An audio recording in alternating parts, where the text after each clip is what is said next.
Welcome to KREM 2 News at noon. I'm Laura Papetti, and we are beginning with breaking news at this noon hour. There is heavy police activity taking place in North Spokane, so we're going to take a live look at the scene right now.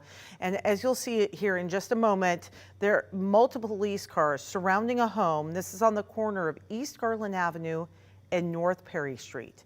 We have learned this is a suspicious death investigation. It is connected, we're told, to an incident that happened in Elk. So again, you're taking a live look.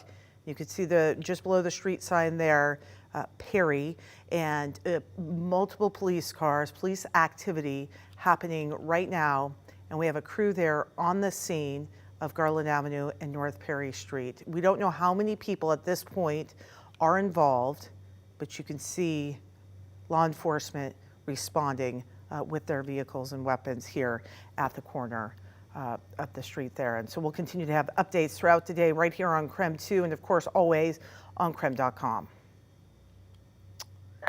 It's just 1 minute past noon right now, and it is a cold day, but we're starting to turn the corner a little bit. There's lots of sunshine out there, and temperatures will be warming up. Nicole Hernandez is in for meteorologist Thomas Patrick. And Nicole, let's get to it. We all want to know, are we going outside this weekend? Are we hunkering down? What's the word? It's going to be, I feel like we're going to have an in-between where like Saturday's the day to go outside, and in between maybe not, because it's still really cold today and then potential snow on Sunday. First off today though, like you mentioned, it's still chilly outside. Right now we are in the teens here in eastern Washington and North Idaho, in the 20s out in more central Washington area, and our wind chill is still bringing our feels like temperature down much lower than our air temperature. So right now it feels like 7 degrees in Spokane and Coeur d'Alene. Earlier this morning, those numbers were in the negatives. As for our radar, though, things are looking pretty clear. We've got a little bit of cloud cover, maybe a tiny flurry here and there that won't really do anything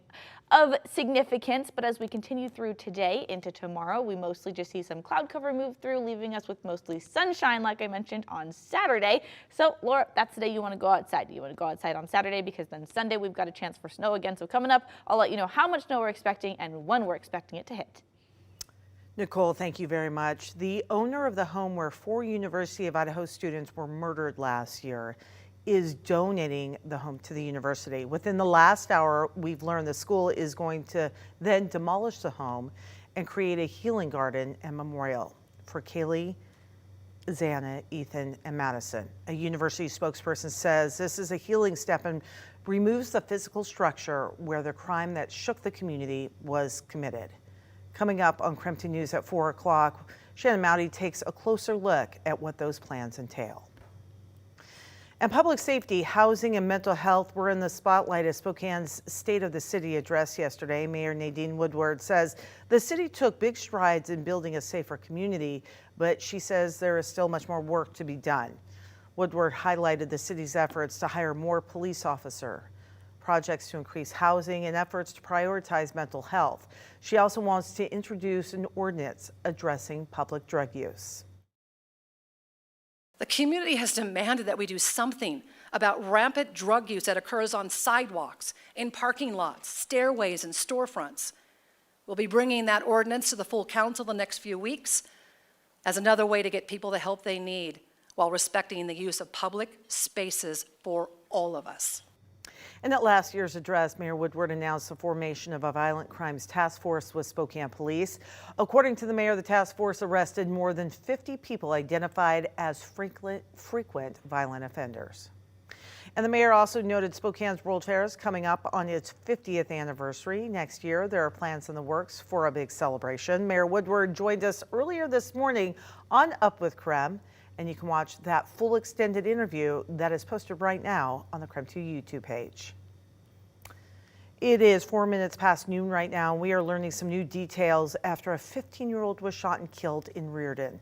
The victim's 16-year-old friend could now be facing firearm and manslaughter charges. Police spent all of yesterday going through the scene and collecting evidence. They say 5 teenage boys were playing with a handgun when it accidentally went off, killing the victim. No parents were home at the time of the shooting. We have recovered the handgun. We did make an arrest. We do have a juvenile in custody for suggested charges of first-degree manslaughter and unlawful possession of a firearm. Those charges are based on our evidence that we've gathered so far. Police say the handgun did not come from anyone who lived at the scene. Under Washington state law, it is required for all firearms to be properly locked and stored. And this afternoon, investigators continued to unravel a string of shootings that happened in Florida. Deputies say a 19-year-old was arrested and could be responsible for all 3 shootings. They say the gunman killed a 20-year-old woman Wednesday morning, then returned to the scene in the afternoon and shot 4 other people, killing a 9-year-old and a TV reporter named Dylan Lyons.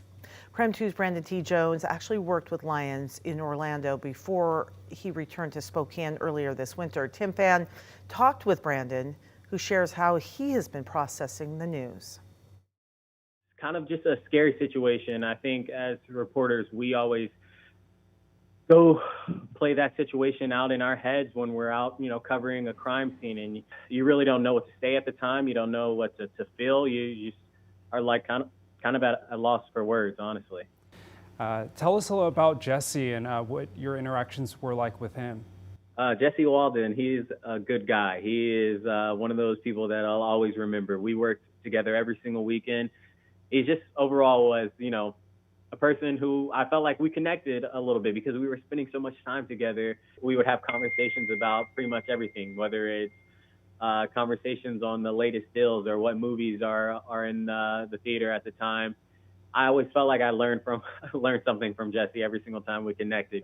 Jesse Walden, I mean, that guy is someone I'll always remember, and I'm going to stay in touch with him and stay connected with him, for as long as I can, because he's someone who had an impact on my life. Sending all my best for him and hoping he's doing okay. Yeah, that's beautiful, Brandon. And again, we're so sorry for your loss, and we are going to continue praying for Jesse that he makes a speedy recovery. And again, thank you for joining us here on the show.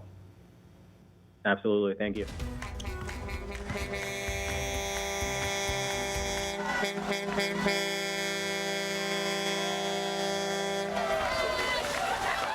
All right, taking a moment to switch to some positive news here. College Game Day is officially in town. Tomorrow morning, Gonzaga will host ESPN's College Game Day. It's, by the way, the first time they're hosting in 14 years. The show starts bright and early at 7 a.m. in the Kennel before the big game against St. Mary's at 7 p.m.